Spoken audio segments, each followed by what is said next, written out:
तुम्हाला आलेला आहे आणि आपण इतक्या वर्षांनी मराठीसाठी आणि महाराष्ट्रासाठी महाराष्ट्र नवनिर्माण सेनेसोबत युती केली. मला माहिती आहे की युती असते, आघाडी असते, तेव्हा 100% आपल्या मनासारखं होत नाही ना. 100% त्यांच्या मनासारखं होत ना. आणखीन कोण तिसरा पक्ष असेल तर ना त्यांच्या मनासारखं होत. काही जागा या आपल्या हक्काच्या असतात, नाईलाजाने सोडावे लागतात.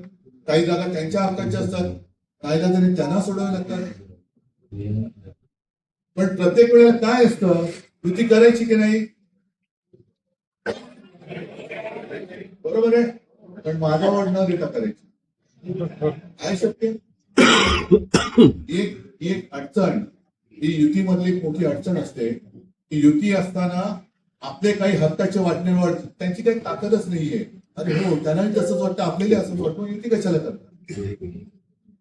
आम्ही दोघं एकत्र यायचं काय ठरवलं, त्याला सुद्धा एक नाही म्हटलं भावनात्मक किंवा परंपरागत अगदी घराणेशाही म्हणा पाहिजे.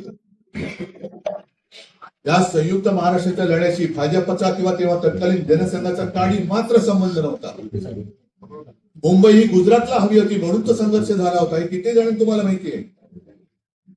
मोरारजी देसाई नावाचा नरराक्षक तेव्हा इथे मुख्यमंत्री होता आणि द्विभाषिक